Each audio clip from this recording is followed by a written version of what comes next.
Hard things are hard. Today, I want to talk about why. When you dig into it or open up the hood, there are a lot of issues. What can we change? You can change the basic premise from it's the government's data to it is the citizens' data. Are we just burying our head in the sand at this point? I think more than one thing can be true. Welcome to the Functional Government Podcast. In 1992, Michael Wernick sat in a room with politicians, Indigenous leaders, and provincial premiers trying to write a constitutional deal that would hold Canada together. The Charlottetown Accord was the second attempt, after Meech Lake collapsed, to bring Quebec into the constitutional fold. It went to a national referendum, and Canadians said no. 3 years later, as Assistant Secretary for Constitutional Affairs, Michael Wernick watched Quebec come within a percentage point of voting to leave Canada entirely. That's the sort of experience that will teach you which parts of the machinery of government you can change and which parts are bolted to the floor. Wernick spent 38 years inside the federal government. He started in finance in 1981 and eventually became Canada's 23rd clerk of the Privy Council, the most senior public servant in the country. He retired in 2019, and now he's arguing the machinery is overdue for an overhaul, but he draws a line that most reformers don't.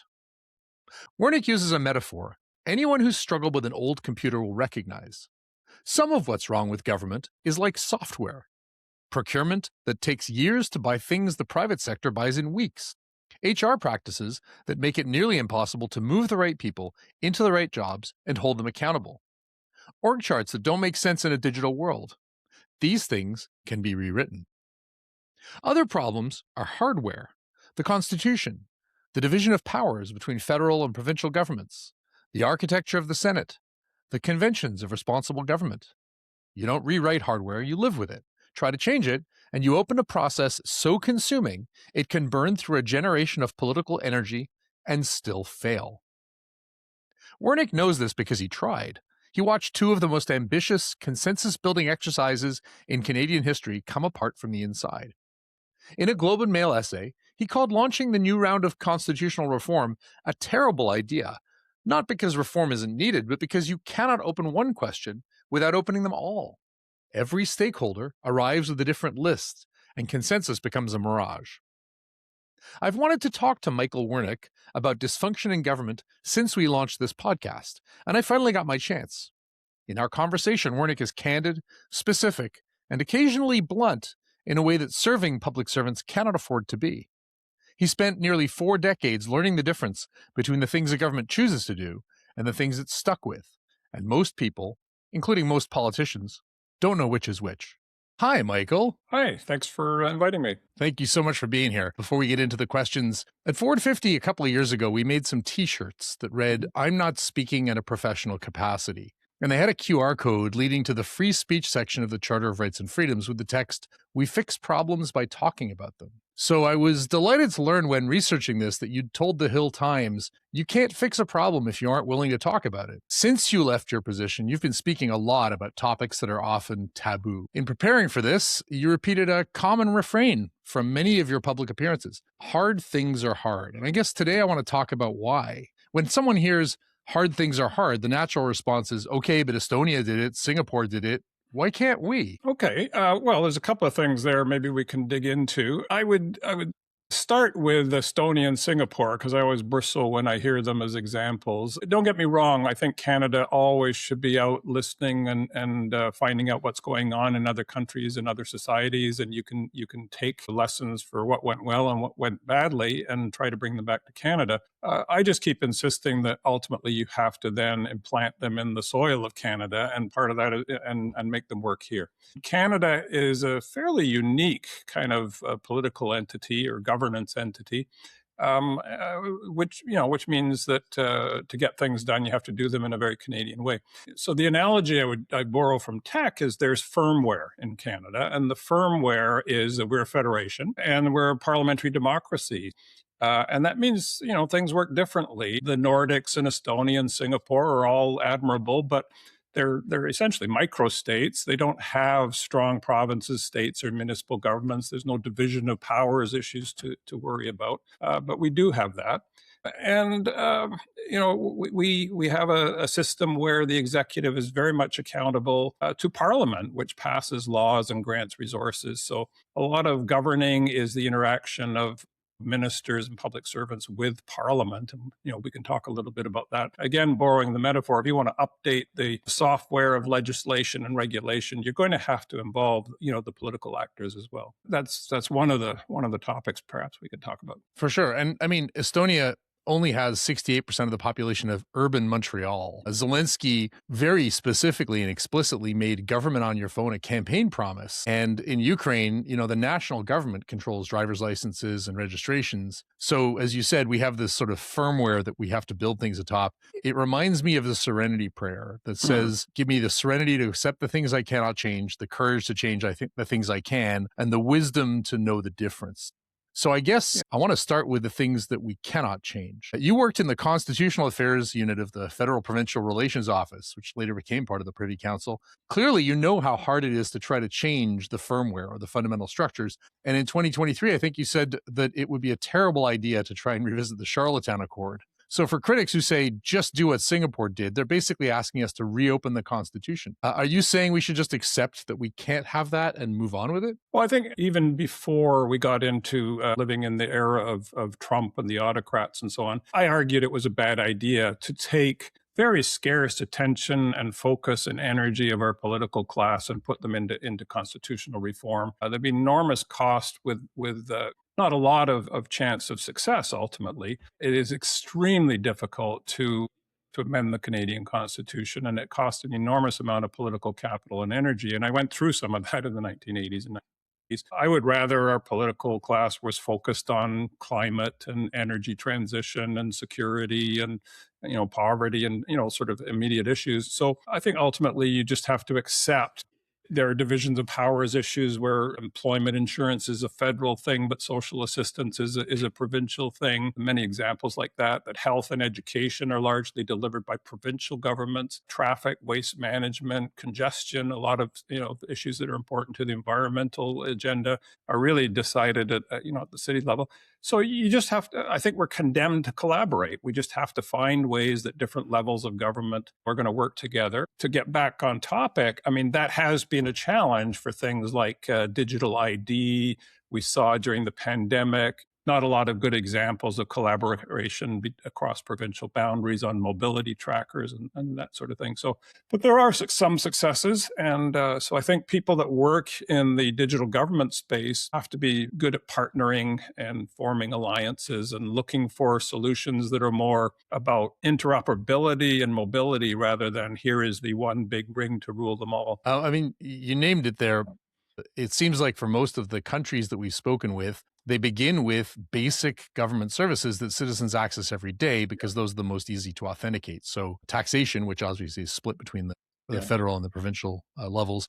But most often it's things like driver's licenses. Ukraine's application began with your driver's license and car registration. So, I mean, if that's our firmware and we're sort of inheriting this Westminster model of parallel, often redundant systems, what can we change? It depends on the area you're looking at. I mean, in the area of identification, you often find that one form of ID validates another. You use your your birth certificate to validate your passport. You use your passport to validate your application for a health card and so on. I think there are ways of ironing out and finding sort of digital wallets and identity tools that make those processes easier for citizens at the service end of things. I think that there are quite a lot of things that governments can do to improve the service windows so that it doesn't really matter whether it's a federal or provincial or municipal service. You want to travel, there are certain things you need to go. And you can find external service windows that are more integrated. There was actually a lot of progress on this agenda through things like Service Canada and Service Ontario, Service Ottawa, trying to find ways. But when you dig into it or open up the hood, there are a lot of issues about interoperability, technical standards, data sharing, conventions, and so on. So it's actually quite a slog to make these things work well. I would say that the other thing about the Canadian context is Canadian society has a very strong and healthy skepticism of the state holding our information. I mean, one of the great historical successes of the last couple of centuries is curbing the arbitrary authority of the state and putting it accountable to citizens. So a lot of the current legal software comes from a political and social context, which is worried about Big Brother, about the nanny state, about, why does government need this information? What is it going to do with it? And you see lots of examples in the States right now where ICE, which is supposed to be just dealing with immigration enforcement, is accessing data from veterans' health, from voter registries. The axiom that more sharing across government agencies is always a good thing depends how much you trust the state. And Canadian society wants to see privacy protections, and it wants to see recourse, and it wants to see reasonable defenses against identity theft and that sort of thing. So I guess my common refrain is it's always a little harder than it looks to do this in a way where you keep the trust of citizens who ultimately are the taxpayers and the voters. It sounds like some of these bugs are actually features when it comes to protecting your data, but it does also strike me as ironic when I look at Estonia, sorry to bring them up again, I can see every piece of data the government has on me and every time it was touched, which seems like a very strong reversal of the sort of Big Brother state where now you're able to monitor the government rather than the government monitoring you. If Canada has such a healthy appetite for privacy protection, why aren't we demanding that from government? Well, I think, governments are busy and there's a fierce competition for attention and focus, and the pace of government gets faster. The number of issues that are crashing in on decision makers gets larger and more acute. So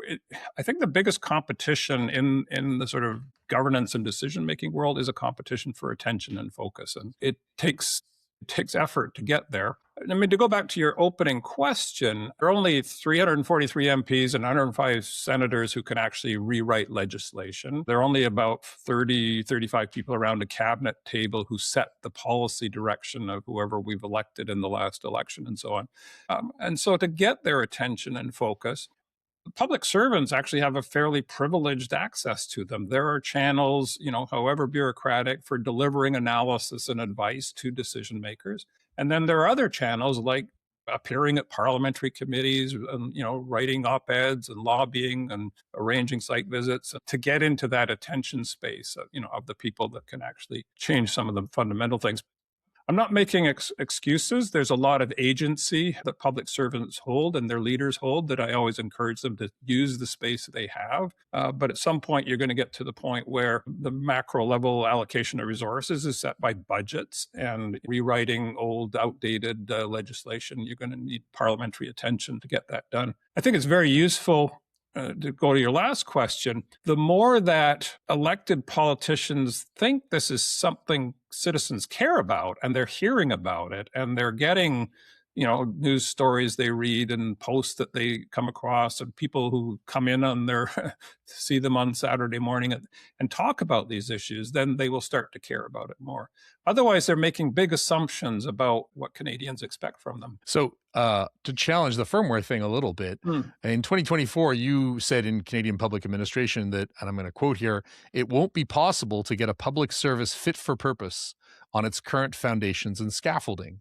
Mm-hmm. So if there are some things we can't change, we have tried to make this a priority. We tried with Scott Bryson, then with Jane Philpott, then with Joyce Murray, then with Terry Beach being put in charge of digital services modernization. One reason or another, all of those things went away. Why didn't that stick? I mean, it seems like there was political will to do this stuff, and we certainly set up people with the responsibility for it. Yeah, I mean, I would be a little more generous. I mean, they made some progress in some areas, and sometimes you get a burst of energy, especially in response to a political pain point like Phoenix or ArriveCan or going back older stories like eHealth in Ontario. And then there is a political something must be done kind of response. What you see over and over again is that kind of fizzles out after a year or two if you don't have sustained pressure from outside or a really energetic political champion. And I think, I'm not critical of any of those ministers, but basically, when you're having elections every 2 or 3 years and cabinet shuffles, like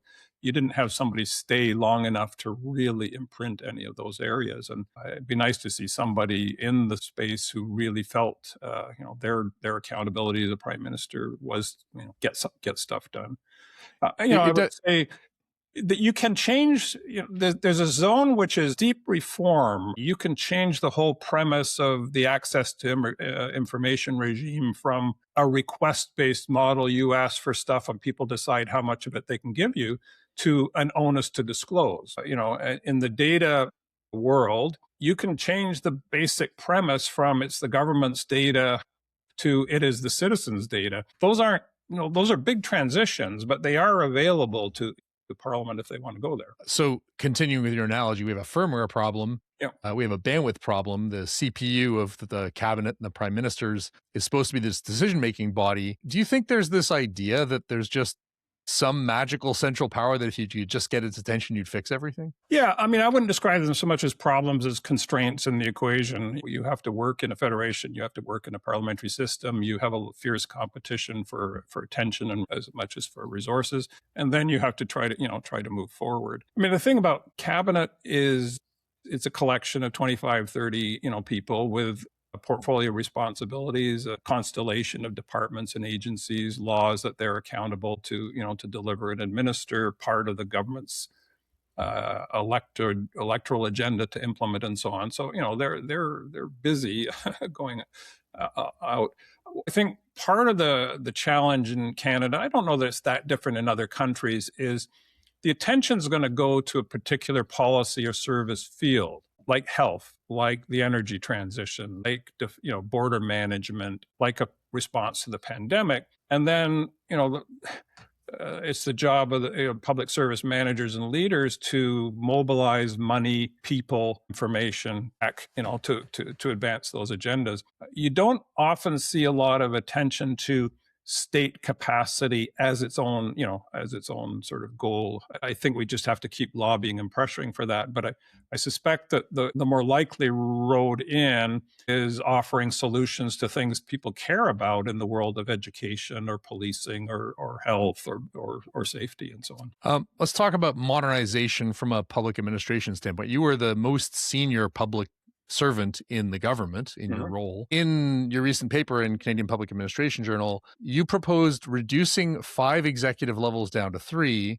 which you said would take 3 years and require buyouts. Is that the kind of reform that we could enact, or is even that too hard to do? No, I think that's very doable. And I would just put it forward as an example of where you get into a structural issue. It's certainly no magic wand kind of solution, but I think it's part of an overall attempt to tackle some of the slow-moving, sclerotic nature of bureaucracies, which happen in private sector organizations as well. There's a whole literature on organizational behavior and industrial organization that says you've got to sort of optimize your management layers, not too much, not too little. And that's true of the public sector as well.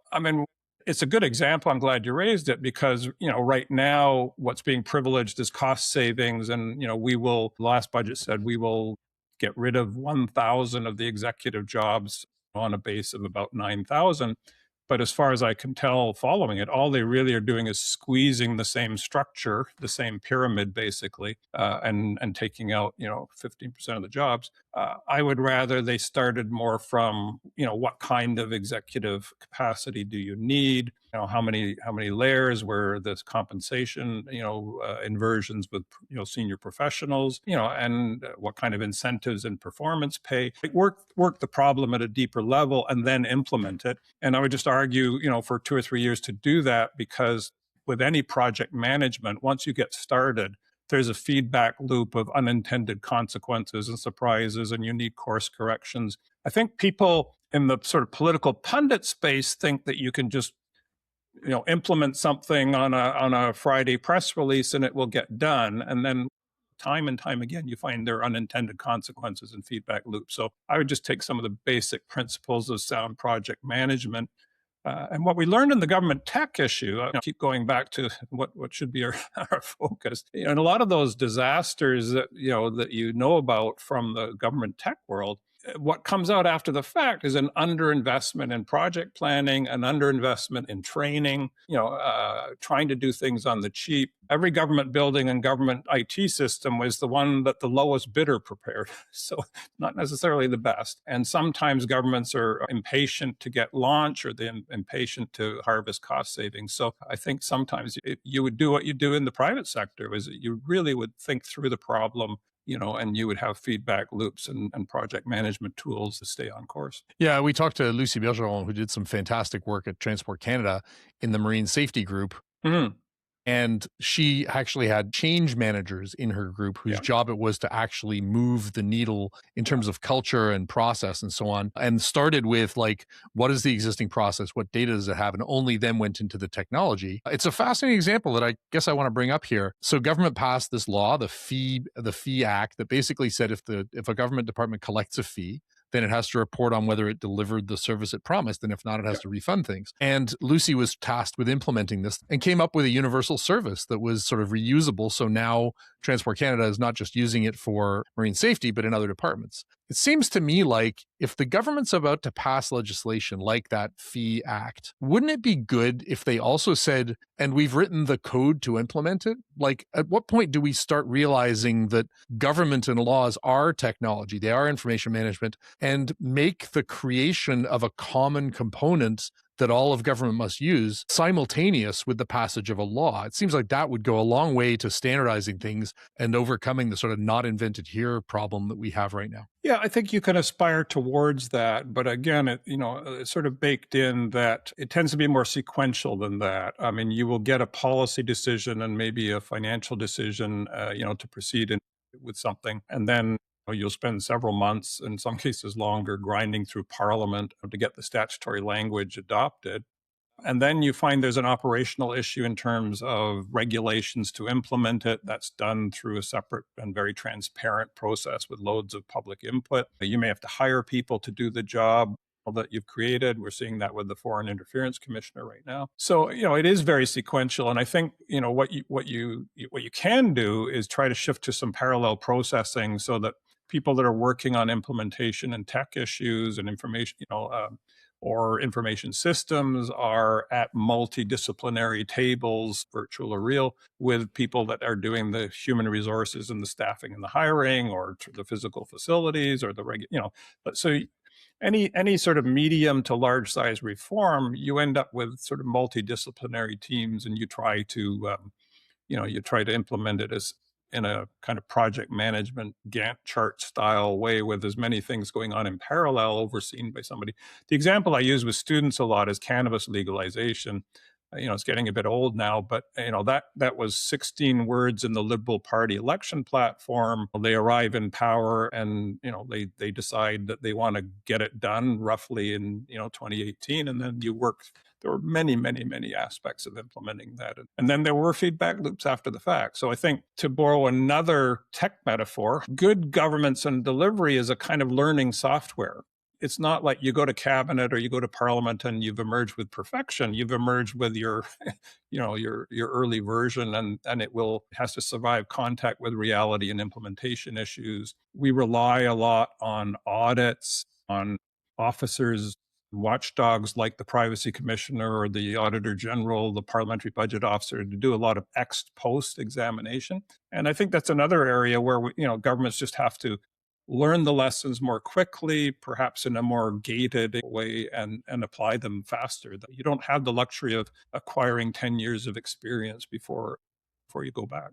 I like the idea that now that we're building these things as more like software, where you're sort of releasing the first version and then updating it. It does seem like many of the laws that we've implemented seem to be written in a vacuum and then kind of thrown over the wall to be digitally implemented, and often make assumptions about how tools are built. And there's certainly a political climate where the opposition is going to say, why did your thing not work? And it's hard to say, well, that was our minimum viable product or our first iteration. Yeah. And there needs to be sort of more of a tolerance for that. So we had Professor Emily Tavalerius from Mhm. Georgetown speak at Forward 50 last November, and she had this great quote. She said, "Technology has become the spinal cord of government. Technical infrastructure is now the infrastructure of everything and can accelerate or obstruct policy goals, but the policy establishment has struggled to accept this." Do you feel like policymakers need to be technically literate? I mean, we have language tests for French and English. Should we have a digital language test? I mean, I guess I agree that a degree of digital literacy or numeracy is a good thing to have. I don't think you have to be a specialist or a coder to be effective. It kind of depends on the role you play. To go back to an earlier question, you may be there because you're really there to drive an agenda related to the energy transition or indigenous reconciliation or border security. That's what you're really there is to organize work, whether it's policy development or policy implementation. So you're managing how to put people and money and information together effectively. I think yes, some degree of training and literacy, it helps. Um, I ran a big government department for 8 years. I didn't need to be the CIO and I didn't need to be the CFO and I didn't need to be the head of legal services, but I had to have enough knowledge of what they did and their world in order to ask good questions and put them together and coming to a view as an organization where we wanted to go. There's been a lot of experimentation in the government of Canada, as you would know, over the last 10 years with chief digital officers, chief information officers. Other people want to have chief risk officers, chief operating officers. At some point, the management table gets pretty crowded. I'd give a shout out to the efforts at the Canada School to have a digital academy. There have been efforts now with AI, generative AI, really catching people's attention in partnership with some of the think tanks. There are thousands of public servants have had some rudimentary AI training over the last year or two, and so on. So again, it's a kind of a learning software metaphor. I don't know about the badging. Sure. I mean, I think if you create badges and micro credentials that people can put on their CVs and make them competitive for advancement and promotion, people respond to that. What we tried to do in a lot of areas was connect to professional certifications and credentials that people would recognize, international or North American Canadian standards in project management or real property or audit. Or so I think I would connect to external certifications that people recognize and count on sort of competition and advance, to get there. I don't know how you'd keep the courseware current. Course 5 years ago didn't talk about generative AI the way that a course this year would, and so on. So, it's about continuous learning. I mean, you can't come in as a 24-year-old with a master's degree and coast off what you knew for the next 35 years. Effective governments have to have this kind of learning infrastructure that makes sure that people have access to new knowledge and new experiences. I want to come back to something you said earlier about many people at the table, each of them there to solve the problem, but each with an agenda for energy reconciliation, whatever that might be. Mm-hmm. In a 2024 paper for the C.D. Howe Institute, you said that progressives need to understand that efficiency improvements may lead to job losses, and that conservatives need to acknowledge that you have to invest in state capabilities, even if it costs money up front, which sounds like neither side actually wants the kind of reform because both of them have a challenge there. So let's talk a bit about alignment. Our current political discourse seems to be the opposition's job is to oppose everything. Do you think we can get alignment on these issues across the partisanship that exists in politics today? I remain guardedly optimistic it is possible. It's not inevitable, but I don't believe that the drift to sort of mindless polarization is inevitable either. These are choices that politicians make as to what they think is a winning political strategy. To be repetitive, Canadians generally want their governments to work together, either across party allegiances in the legislature or across federal, provincial, jurisdictional boundaries. Bashing your opponents or bashing Ottawa, it can pay off in the short term, but it doesn't pay off in the long term. So politicians are often aligned on the fundamentals. They want Canada to be safer. They want it to be more prosperous. They want to see economic opportunities spread more broadly across geography and across society. They differ on ideology and policy and the role of government and all that, but when you look at, across the world, it's probably like across 2 octaves of the ideological piano and not 4. So, Yeah, those sound like pretty safe things. Like everybody yeah, wants, prosperity, health, happiness, whatever. there, and But what that doesn't necessarily mean that we're comfortable making difficult decisions or No, sacrifices. I agree, and I'm taking full advantage of being outside of government and being able to write and say things in a more direct language. You see positional and performative politics, which is trying to play gotcha games when you're in opposition and trying to be defensive when you're in government. But most politicians go into it for the right reasons. They want to make things better. They have different views about how to get there. And I think we have to just appeal, especially in this window in 2026, about where the very existence of the country is a question mark, to their better natures. And I guess my point is it's relatively easy to put housing on the agenda or infrastructure or energy. I'm just doing my best to put state capacity on the agenda, that there are certain enablers in terms of policy development and delivery which apply across a broad range of challenges. And to go back to the old analogy, a lot of the structural issues within the public service and the governance are kind of like trying to do this on Windows 95. Yeah. Let's talk about old software since government policy is software. The Privacy Act from 1984, which you've said, hey, good job, we're defending privacy. But it was really written for a time when there was no expectation that a citizen would access their data directly. Yeah. You'd go into the office or make a phone call or write a letter, and someone would read your letter and they'd sit at a keyboard for whatever particular service they were using. And the siloed nature of departments, each of them saying, I want to procure a turnkey system for maritime safety or passports or whatever, rather than getting a half-finished solution, meant that we have these very siloed systems that today there are 270 different government services online with 60 different logins run by 30 different departments. There's even a page just telling you where these things are. And yet many departments cite this as a reason why it's okay to have dozens of your addresses spread across a dozen servers. So you live in a world today where, I have friends in Montreal who are simply trying to change the address of their business. And it's taken them 6 months and thousands of dollars in legal fees. And they can't do that because each one is sort of referring back to another that's out of date. And rules around data sharing and the Privacy Act and PIPEDA that were set up in a time before everybody had a terminal in their pocket are really running head on into delivering services that citizens can use easily. So how do we update that software? Yeah, I would start with it'll be up to Parliament and getting, those kinds of bills on the agenda and trying to define some balance points between sharing and need to know kind of approaches. That's really what Parliament's there to do. I think people can put forward, what is the problem that you're trying to solve? You gave a good example of that. Where is this a barrier to better service or to productivity or whatever? I'll make a little bit of a jump because there's a paradox in terms of theories of how you make things better. It's pretty commonplace for people to argue the way to get innovation is to remove the shackles, get rid of the rules, let 1,000 flowers bloom, let departments and agencies just, control their own budgets and procurement and innovate their way to solutions. And that goes with the sort of natural bureaucratic turf and autonomy. We're the RCMP, we're the Border Services Agency. We know our business. Don't tell us how to do it. So there is a very strong kind of decentralizing kind of impulse. I'm in another camp, which, I use your question to jump into, which is sometimes the way to do that is you just have to say there's certain standards and norms which are not negotiable. And we've seen governments try to do that. The Yeah. CRA flat out refused to use the same single sign-on as anyone else, right? So I think this gets to the Westminster thing. Ultimately, the Prime Minister can make the Treasury Board the chief operating officer that can back them up on more stringent standards. But not for agencies, as I understand it. Well, you can. You can do whatever you want.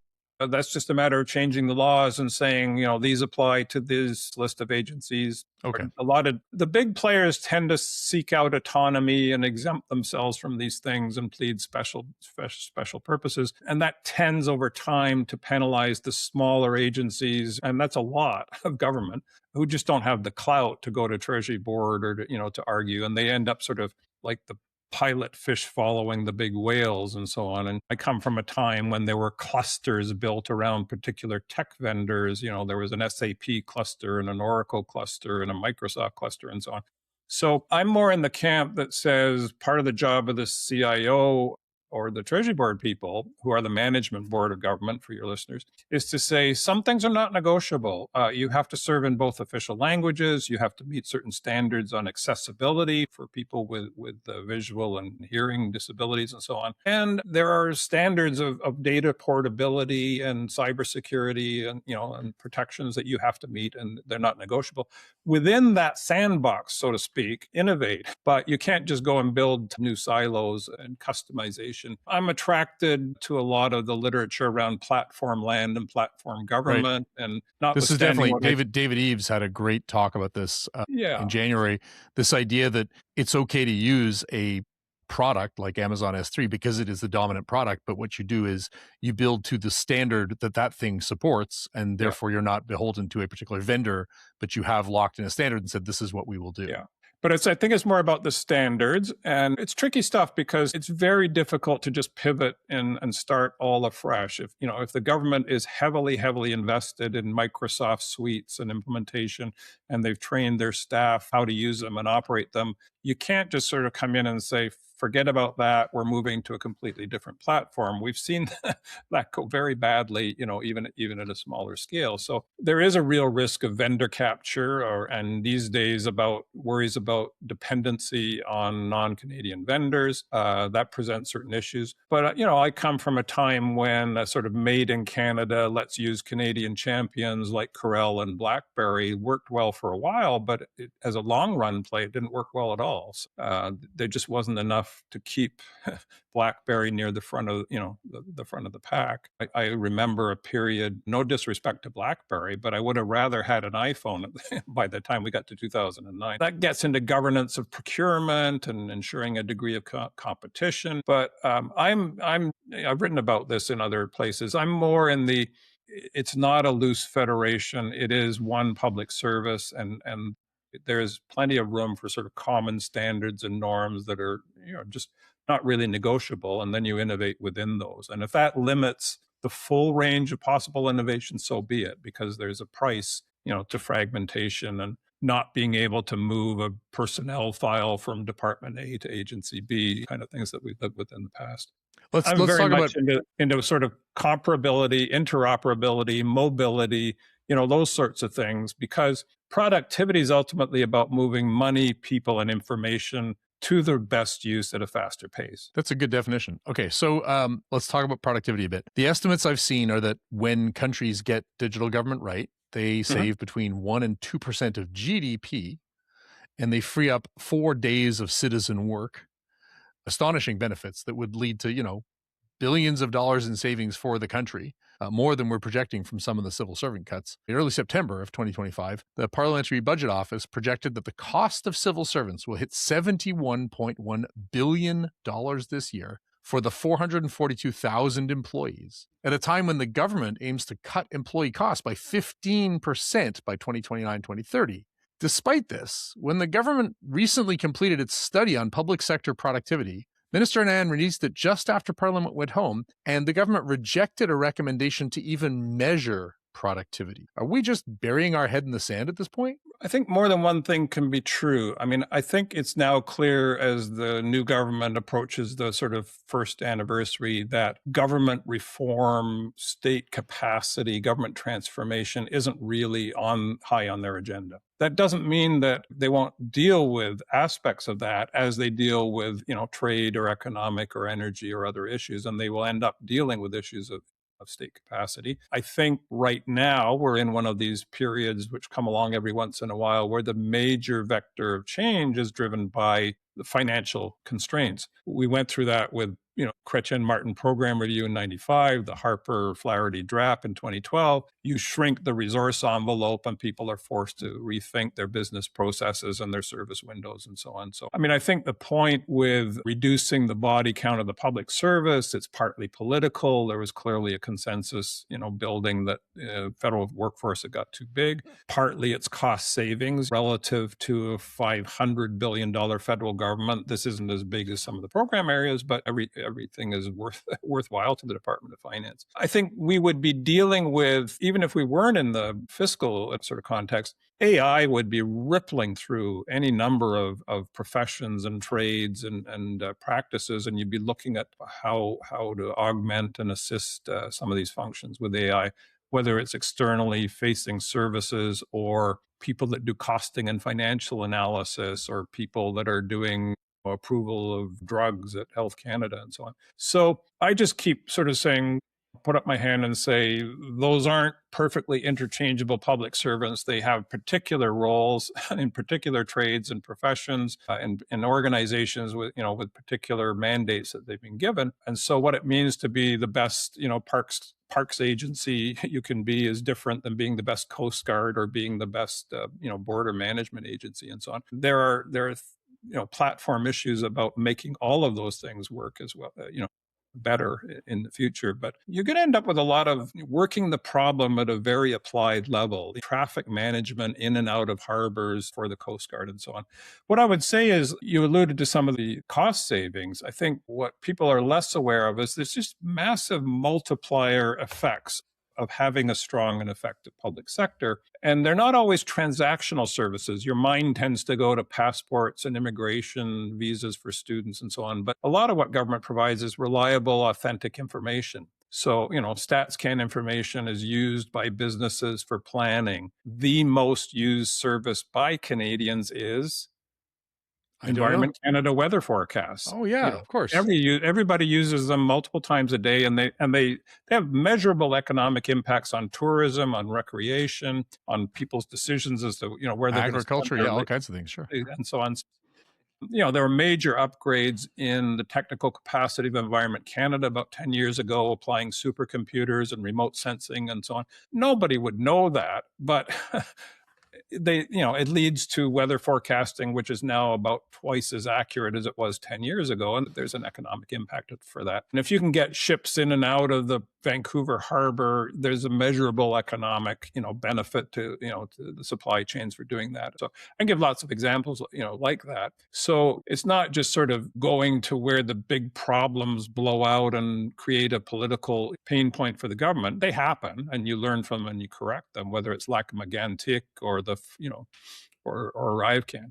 It's also just the quiet work of continuous improvement. How can we do this better? And ultimately, they're going to be macro level choices about the boundaries of government's role in the state, government roles in the economy. You elect Team Red or Team Blue or Team Orange, and you'll get different sort of views on, this is something government should rush towards and do something about, or this isn't really for the state to do, this is for the private sector or the not-for-profit sector to do. In Canada, we don't have the extreme ideological swings you see in some countries, but it does sort of zoom in and out with privatizations and expansions depending on the preferences of the parties that we choose. So I have many more questions and we're running out of time. So I'm going to try and get through some of the really interesting ones that I can't wait to ask. But thank you so much for your candor so far. This is great. Let's talk about the courage part of this. Yeah. The paradox is that there's always bureaucratic reformers out there, right? The Canadian Digital Service was this independent initiative. It was sort of a skunk works, and then it got subsumed back into ESDC. Is there something structural within the public service that kills reform efforts? I don't know that it's unique to the public sector as it is to large, complex organizations. I've read enough business histories to know that old banks and airlines and private sector companies have also, turned into sclerotic dinosaurs blown away by new entrants and so on. So some of it is just about large bureaucratic organizations and how they learn and how they take decisions.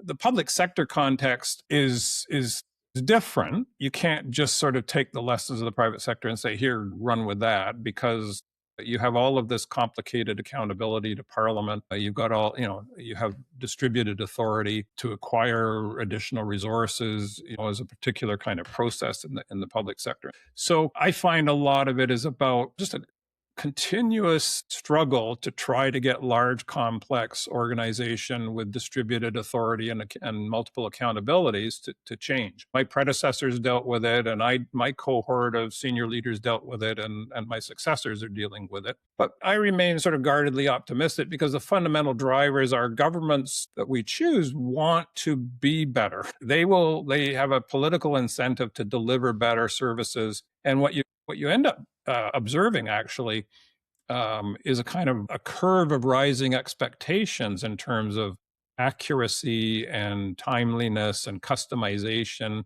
Um, and government tech sometimes feels like that old metaphor of you add a lane to the highway through your town, it will fill up with traffic. So when you get better at government services, especially the transactional ones, then politicians will add features, they'll add customization, they will make the programs more complicated and more detailed and more specific to particular pressure points and so on. One of the challenges in the pandemic was stripping some of that out in order to simplify and get the CERB benefit out as fast as possible. A lot of what happened, as far as I understand it, was stripping out some of the customization and the features and saying, we'll go with the very basic model here.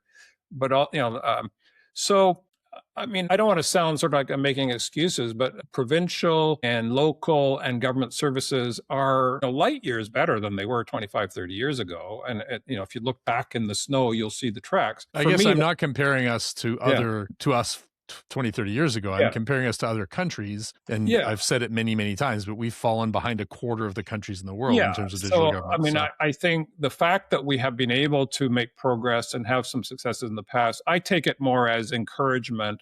I don't find that cynicism and snark is a strategy. You see a lot of that in social media. You need to take the opportunities and the successes and the possibilities and get people excited about them.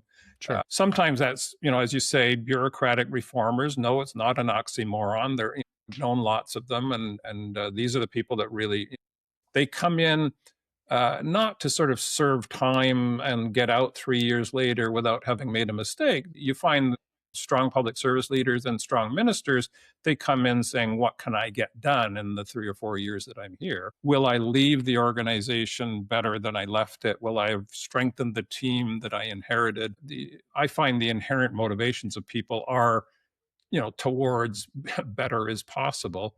Navigating through some of the cultural issues of risk aversion, and turf and territory are sort of well-known problems, and they present themselves in a different way with every generation. There is definitely bureaucratic culture issues that have to be overcome. I don't think ultimately they're inevitably going to win out. And there's a feedback loop from the outside: media coverage, officers of parliament, inquiries, and autopsies that lead to a kind of generalization. Well, if that happened at ArriveCan, it must be true of all government procurement. Well, it's not. But at the same time, the government's not doing itself any favors by refusing to put into place some kind of performance measurement system. It sounds like an outright rejection of accountability. Well, I don't understand that decision. I mean, it really is a question for them and for the Treasury Board. I thought that would have been a relatively easy give for them to try to, there's a lot of people do work on sort of customer satisfaction and resource allocation and feedback loops. There's an awful lot of reporting when you're in government. So I think streamlining and simplifying that and tackling the productivity issues, it's relatively easy to try to do time and motion at the passport office. What's the productivity of national defense for the bad things that didn't happen? A good chunk of the Canadian state is basically into risk management. There might be a forest fire. There might be a bad guy trying to slip through our borders. And so I don't know, measuring the productivity of those is often about risk averted. Those are conversations worth having. I'm not ducking them, but it's not as simple. It's hard to prove a negative, right? Yeah, it's hard to prove a negative, and you do see generalizations, sort of fallacy of composition, they call it. If this is true, it must be true of the whole thing. I think it behooves people that care about better government, just continually tell the stories and continue to create pressure, get into the attention span and the bandwidth of MPs and senators and senior decision makers so that they feel this is something Canadians want. Yeah, I mean, that's sort of why we're doing the podcast. I'll leave you with this question. How do you tell the difference between a real problem and bureaucratic resistance when you're trying to affect change?